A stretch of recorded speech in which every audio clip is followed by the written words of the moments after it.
ಸಮುವೇಲನ ಮೊದಲನೆಯ ಗ್ರಂಥ ಅಧ್ಯಾಯ 19. ದಾವೀದನನ್ನು ಕೊಲ್ಲಬೇಕೆಂದು ಸೌಲನು ತನ್ನ ಮಗ ಯೋನಾತಾನನಿಗೂ ಎಲ್ಲ ಪರಿವಾರದವರಿಗೂ ಆಜ್ಞಾಪಿಸಿದನು. ಆದರೆ ಯೋನಾತಾನನು ದಾವೀದನನ್ನು ಬಹಳವಾಗಿ ಪ್ರೀತಿಸುತ್ತಿದ್ದನು. ಆದುದರಿಂದ ಅವನು ದಾವೀದನಿಗೆ, ನನ್ನ ತಂದೆ ಸೌಲನು ನಿನ್ನನ್ನು ಕೊಲ್ಲಬೇಕೆಂದಿರುತ್ತಾರೆ. ನೀನು ಜಾಗರೂಕತೆಯಿಂದಿರು. ನಾಳೆ ಬೆಳಿಗ್ಗೆ ಒಂದು ಗುಟ್ಟಾದ ಸ್ಥಳದಲ್ಲಿ ಅಡಗಿಕೊಂಡಿರು. ನನ್ನ ತಂದೆಯ ಬಳಿಯಲ್ಲಿದ್ದು ನಿನ್ನ ಬಗ್ಗೆ ಅವರೊಡನೆ ಮಾತನಾಡಿ ಗೊತ್ತಾದ ವಿಷಯವನ್ನು ನೀನು ಅವಿತುಕೊಂಡಿರುವ ಸ್ಥಳಕ್ಕೆ ಬಂದು ತಿಳಿಸುವೆನು ಎಂದು ಹೇಳಿದನು. ತರುವಾಯ ಅವನು ತನ್ನ ತಂದೆಯ ಮುಂದೆ ದಾವೀದನನ್ನು ಹೊಗಳಿದನು.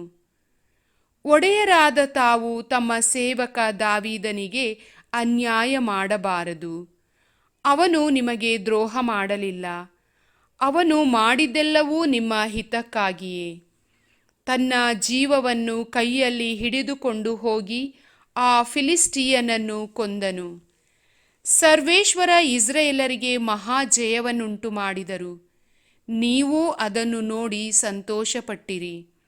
ದಾವೀದನನ್ನು ನಿಷ್ಕಾರಣವಾಗಿ ಕೊಂದು ನಿರ್ದೋಷಿಯ ರಕ್ತವನ್ನು ಸುರಿಸಿದ ಅಪರಾಧಕ್ಕೆ ನೀವೇಕೆ ಗುರಿಯಾಗುತ್ತೀರಿ ಎಂದನು. ಸೌಲನು ಯೋನಾತಾನನ ಮಾತುಗಳನ್ನು ಆಲಿಸಿದನು. ಸರ್ವೇಶ್ವರನಾಣೆ ಅವನನ್ನು ಕೊಲ್ಲುವುದಿಲ್ಲ ಎಂದು ಪ್ರಮಾಣ ಮಾಡಿದನು. ಆಗ ಯೋನಾತಾನನು ದಾವೀದನನ್ನು ಕರೆದು ಅವನಿಗೆ ಈ ಮಾತುಗಳನ್ನು ತಿಳಿಸಿ ಸೌಲನ ಬಳಿಗೆ ಕರೆದು ತಂದನು. ದಾವೀದನು ಮುಂಚಿನಂತೆ ಸೌಲನ ಸನ್ನಿಧಿಯಲ್ಲೇ ಇರುವಂತೆ ಏರ್ಪಾಡಾಯಿತು.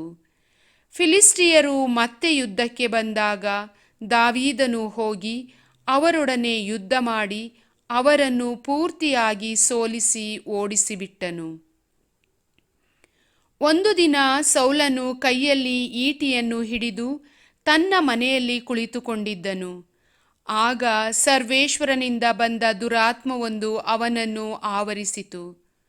ಒಡನೆ ಕಿನ್ನರಿಯನ್ನು ಬಾರಿಸುತ್ತಿದ್ದ ದಾವೀದನನ್ನು ಗೋಡೆಗೆ ಕಚ್ಚಿಕೊಳ್ಳುವಂತೆ ತಿವಿಯಬೇಕೆಂದು ಅವನು ತನ್ನ ಈಟಿಯನ್ನು ಎಸೆದನು. ಆದರೆ ದಾವೀದನು ಪಕ್ಕನೆ ಸೌಲನೆದುರಿನಿಂದ ಸರಿದುಕೊಂಡ ಕಾರಣ ಅದು ಗೋಡೆಯೊಳಗೆ ನಾಟಿತು. ದಾವೀದನು ಆ ರಾತ್ರಿಯಲ್ಲೇ ತಪ್ಪಿಸಿಕೊಂಡು ಓಡಿಹೋದನು.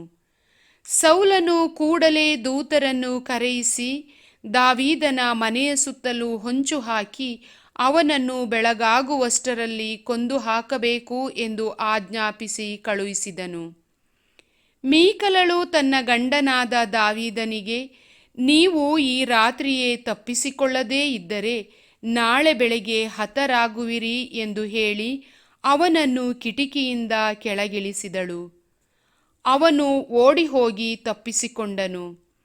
ಅನಂತರ ಆಕೆ ಗೊಂಬೆಯೊಂದನ್ನು ತಂದು ಹಾಸಿಗೆಯ ಮೇಲೆ ಮಲಗಿಸಿ ಅದರ ಮುಖದ ಮೇಲೆ ಮೇಕೆ ಕೂದಲಿನಿಂದ ಮಾಡಿದ ತಲೆದಿಂಬನ್ನು ಇಟ್ಟು ಕಂಬಳಿಯನ್ನು ಹೊದಿಸಿದಳು.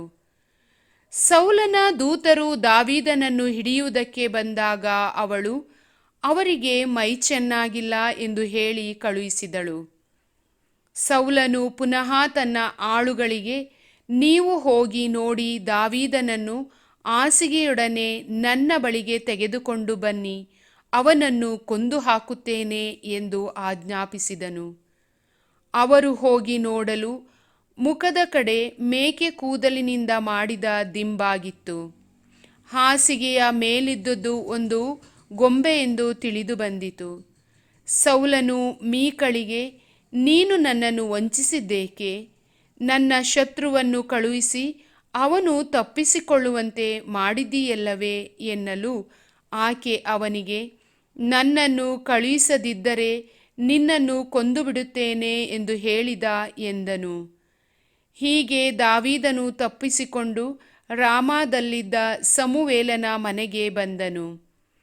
ಸೌಲನು ತನಗೆ ಮಾಡಿದ್ದೆಲ್ಲವನ್ನೂ ತಿಳಿಸಿದನು. ಅವರಿಬ್ಬರೂ ಹೋಗಿ ಅಲ್ಲಿನ ಒಂದು ಮಠದಲ್ಲಿ ವಾಸವಾಗಿದ್ದರು.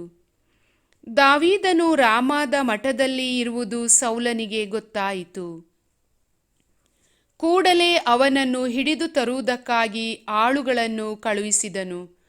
ಅವರು ಹೋಗಿ ಅಲ್ಲಿನ ಪ್ರವಾದಿ ಸಮೂಹವು ಪರವಶವಾಗಿ ಮಾತನಾಡುವುದನ್ನೂ ಸಮುವೇಲನು ಅವರ ನಾಯಕನಾಗಿ ನಿಂತಿರುವುದನ್ನೂ ಕಂಡನು. ಆಗ ದೇವರ ಆತ್ಮ ಅವರ ಮೇಲೆಯೂ ಬಂದಿತು. ಅವರು ಪರವಶರಾಗಿ ಮಾತನಾಡತೊಡಗಿದರು. ಸೌಲನಿಗೆ ಈ ವರ್ತಮಾನ ಮುಟ್ಟಿದಾಗ ಅವನು ಬೇರೆ ಆಳುಗಳನ್ನು ಕಳುಹಿಸಿದನು. ಅವರೂ ಪರವಶರಾದರು. ಮೂರನೆಯ ಸಾರಿ ಇನ್ನೂ ಕೆಲವು ಮಂದಿ ಆಳುಗಳನ್ನು ಕಳುಹಿಸಿದನು. ಇವರು ಪರವಶರಾದರು.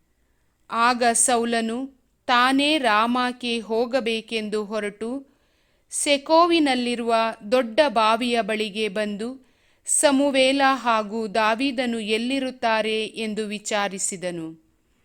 ಜನರು ರಾಮಾದ ಮಠದಲ್ಲಿ ಇದ್ದಾರೆ ಎಂದು ಉತ್ತರಿಸಿದರು. ಅವನು ಅಲ್ಲಿಂದ ರಾಮಾದ ಮಠಕ್ಕೆ ಹೋಗುವಾಗ ದೇವರ ಆತ್ಮ ಅವನ ಮೇಲೆಯೂ ಬಂದಿತು. ಅವನು ಆ ಊರನ್ನು ಮುಟ್ಟುವವರೆಗೆ ಪರವಶವಾಗಿ ಮಾತನಾಡುತ್ತಾ ಹೋದನು. ಅಲ್ಲಿಗೆ ಸೇರಿದ ಮೇಲೆ ಅವನು ತನ್ನ ಬಟ್ಟೆಗಳನ್ನು ತೆಗೆದುಹಾಕಿ ಸಮುವೇಲನ ಮುಂದೆ ಪರವಶನಾಗಿ ಮಾತನಾಡುತ್ತಾ ಆ ದಿನ ಹಗಲಿರುಳು ಬೆತ್ತಲೆಯಾಗಿ ಬಿದ್ದುಕೊಂಡಿದ್ದನು. ಆದುದರಿಂದ ಏನು ಸೌಲನು ಪ್ರವಾದಿಯಾಗಿ ಬಿಟ್ಟನೋ ಎಂಬ ಗಾದೆಯುಂಟಾಯಿತು. ಪ್ರಭುವಿನ ವಾಕ್ಯ.